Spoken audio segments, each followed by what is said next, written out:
ये मुल्क किसी का है ही नहीं, यकीन करें। ये हमसे ज्यादा मोदी का है। यकीन वो कैसे? मेरे लोग कितने कह के लगा रहे हैं। मेरे एहसास ऐसे हैं कि यकीन करें मैं कैमरे के सामने बयान नहीं कर सकता। मेरा दिल कर रहा है कि मैं ऐसे डाई मार लूं, यकीन करें। जो हर्ट हो रही है वो भारत है, और भारत से कुछ लोगों की उनकी ख्वाहिश है कि ये वापस जाए इलेक्शंस में, जाके इलेक्शन लड़े। फिर हो सकता है कुछ पोजीशनिंग बेहतर हो जाए। और दूसरा, खालदा जिया साहिबा जो है, उन्होंने ये उनकी स्टेटमेंट ये थी कि हम इंतकाम में नहीं जाएंगे, let's build the Bangladesh again. क्या हमसे इतना आईटी में आगे है पाकिस्तान, मैं कहता हूँ 0.00% में आता है इंडिया के आगे। तो इतना आईटी में आ गया, ये नरेंद्र मोदी लेके आया। मैं यकीन करो सलाम पेश करता हूँ नरेंद्र मोदी साहब को। मैं बात कर रही हूँ अफगानिस्तान की, जिसे गैर मुल्की तसल्लुत से आज़ाद कराने के लिए पाकिस्तान ने अफगानों की भरपूर मदद की, मगर बदले में हमें क्या मिला? बच्चा था, लौंडा लपाड़ा था, जरा छोटे साइज का, इस्लामाबाद में पुलिस वाले ने 2 थप्पड़ मारे उसका, तेरी ऐसी तैसी। उसने कहा जी देखें पुलिस वाले मारते हैं, हम इनकलाब कैसे लाएंगे।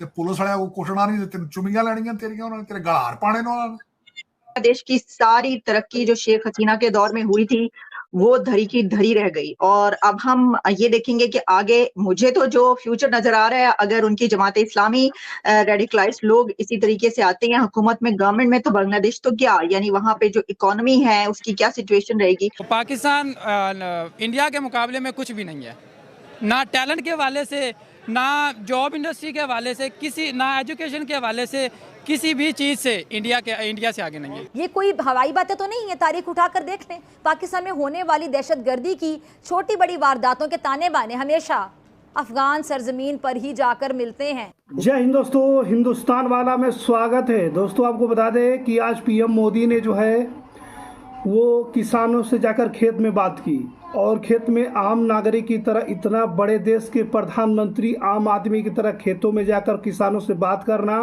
और साथ में छाता लेकर खड़ा रहना, ये बहुत ही बड़ी बात है, जिसको देख करके पूरे पाकिस्तान के लोग जो है वो हैरान हो चुके हैं दोस्तों।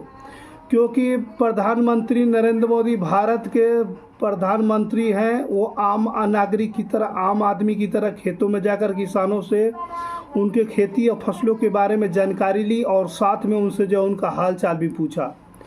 ये जो फोटो और वीडियो काफ़ी तेज़ी से वायरल हो रहा है सोशल मीडिया पर, जिसको देख करके पूरे पाकिस्तान के लोग जो है वो हैरान है, सोच रहे हैं कि इतने बड़े देश का प्रधानमंत्री और किसानों से जाकर जो है आम आदमी की तरह मिलना ये कोई छोटी बात नहीं है, ये एक बहुत ही बड़ी बात है, जो कि एक जो है बड़ी अर्थव्यवस्था वाला देश का प्रधानमंत्री ही ये सब कर सकता है, ये पाकिस्तानियों का कहना है। वो क्या रहा है, बहुत सारे ग्रुप्स हैं, बीएलए है, टीटीपी है, जमातुल अहरार है। तो ये जुल्म और सितम सहने का वक्त नहीं है। हमें बांग्लादेश में हिंद देश चाहिए, एक अलग हिस्सा काट करके दो और हिंदुओं को सुकून से रहने दो, और कोई टुकड़े टुकड़े गैंग वाला उस हिस्से में नहीं जाना चाहिए। मेरे पास क्या है, मैंने अगले दिन बात की, आप डॉक्टर यूनुस साहब वहां पे आ गए, इकोनॉमिस्ट है, हीरो है उनका। आपके पास क्या है, काले बकरे हैं और क्या है। पांच बच्चों की मां ने कहा आप जीरा, किसी का है ही नहीं, यकीन करें। ये हमसे ज्यादा मोदी का है। यकीन वो कैसे? लोग कितने कह के लगा रहे हैं। मेरे एहसास ऐसे हैं कि यकीन करें मैं कैमरे के सामने बयान नहीं कर सकता। मेरा दिल कर रहा है कि मैं ऐसे डाई मार लूं, यकीन करें, रोना आ जाए मुझे, यकीन करें। वो क्यों? सॉफ्टवेयर इंजीनियर हूँ, हर जगह पे सीवी मैंने फेंकी है। सारे दोस्तों को व्हाट्सअप किया सीवी, यकीन करें जॉब नहीं मिल रही। इंडिया हमसे इतना आईटी में आ गया है, पाकिस्तान मैं कहता हूँ 0.00% में आता है इंडिया के आगे। तो इतना आईटी में आ गया, ये नरेंद्र मोदी लेके आया। मैं यकीन करो सलाम पेश करता हूँ नरेंद्र मोदी साहब को। जबरदस्त। जी बिल्कुल।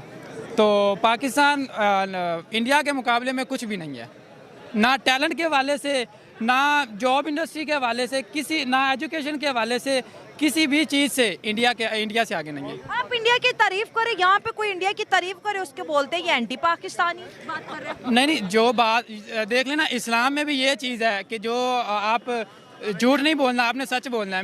मैंने सच, मैं अगर झूठ बोल दूं कि नहीं पाकिस्तान आ गया, ये आ गया, तो वो फिर गुनाह मिलेगा ना। सच्ची बात की है मैंने। अच्छा, तो वो वीजा के बगैर यहाँ पर आ सकते हैं? जी बिल्कुल, कोई भी आ सकता है, कोई भी आ सकता है। ये तो आइन की खिलाफ वर्जी है ना। कौन सा आइन? कौन सा आइन? पाकिस्तान ये जो- का आइन। कौन सा? मैंने तो नहीं पढ़ा आइन पाकिस्तान का। वहाँ पे तो लिखा हुआ है जिसके पास पैसे हैं वो कुछ भी कर सकता है। अच्छा जी, इंडिया को कहा जाता है पाकिस्तान से डरे, उसके पास एटम बम है। कुछ भी नहीं, लोगों को बताने के लिए इन्होंने रखा हुआ है एटम बम, कुछ भी नहीं है, यकीन करें। मोदी साहब कह रहे हाँ देख के आया हूँ लाहौर जब गया था। मोदी साहब को सारा पता है, इसलिए तो उन्होंने कहा कि देख लेंगे एटम बम। अगर होता तो मोदी बच्चा है, मोदी इतना सा बच्चा है कि उसको पता नहीं है, सब कुछ पता होता है उनको। उन्होंने ये भी कहा कि पाकिस्तान चांद बन गया है क्योंकि बड़े बड़े यहाँ पे गड्ढे हैं चांद वाले, ना बिजली है ना पानी है। उन्होंने कहा इनके झंडे पे चांद है, इनके लिए वही काफी है। पाकिस्तान चांद नहीं बना, पाकिस्तान बना है सितारा, जो देखने में नजर भी नहीं आता, यकीन करे रात को ऐसा सितारा बना है पाकिस्तान, चांद नहीं है। ये जो पाकिस्तान का फ्लैग है ना, उसके अंदर जो स्टार बना हुआ छोटा सा, वो है पाकिस्तान असल। जो हर्ट हो रही है वो भारत है, और भारत से कुछ लोगों की उनकी ख्वाहिश है कि ये वापस जाए इलेक्शंस में, जाके इलेक्शन लड़े।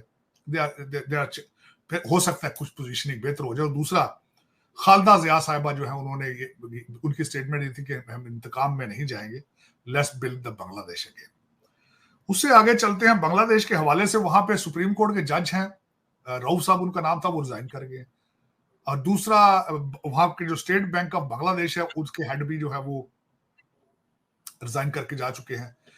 अभी तक पता नहीं चल रहा कि इस वक्त उनके पास फॉरेन रिजर्व क्या है।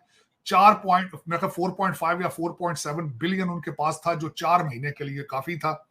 लेकिन उनकी मुसलसल उनकी जो है वो करेंसी डिवैल्यू हो रही है। They are going through the issues, लेकिन मेरे ख्याल में समझ जाएंगे। Doctor Yunus has landed in Bangladesh, उन्होंने ओथ अपना ले लिया है, सुना है मैंने, अभी कंफर्म करने। दोस्तों आपको बता दें कि पीएम मोदी ने प्राकृतिक खेती के लाभों और जैविक खेती के प्रति आम लोगों को बढ़ते रुझान के बारे में भी किसानों वैज्ञानिकों से भी बात की। इस दौरान उन्होंने कहा कि जैविक खाद्य पदार्थों की मांग बढ़ रही है दुनिया में। और दोस्तों आपको बता दें, प्रधानमंत्री नरेंद्र मोदी ने आज भारतीय कृषि अनुशासन संस्थान फसलों के 119 उपज देने वाली जलवायु अनुकूल और जैव सशक्त किस्में जारी की है। इस मौके पर उन्होंने किसानों और वैज्ञानिकों से बातचीत की। दोस्तों, प्रधानमंत्री मोदी ने कहा कि इस प्रयास से कम लागत में ज़्यादा उपज के साथ ही पर्यावरण पर भी सकारात्मक प्रभाव भी पड़ेगा। दोस्तों, फसलों के इन सभी उन्नत किस्मों में महत्वपूर्ण चर्चा करते हुए मोदी ने कृषि मूल्य वर्धन से महत्वपूर्ण जोर दिया है। और साथ ही दोस्तों, किसानों ने यह भी कहा कि नई किस्में में बेहद फायदेमंद होगी क्योंकि इनसे उनका खर्च कम होगा और पर्यावरण पर भी जो सकारात्मक प्रभाव पड़ेगा। दोस्तों, प्रधानमंत्री ने बाजार के महत्व पर भी चर्चा की और कहा कि कैसे लोग पौष्टिक भोजन की ओर बढ़ रहे हैं। उन्होंने प्राकृतिक खेती के लाभों और जैविक खेती के प्रति आम लोगों के रुझानों के बारे में भी बात की।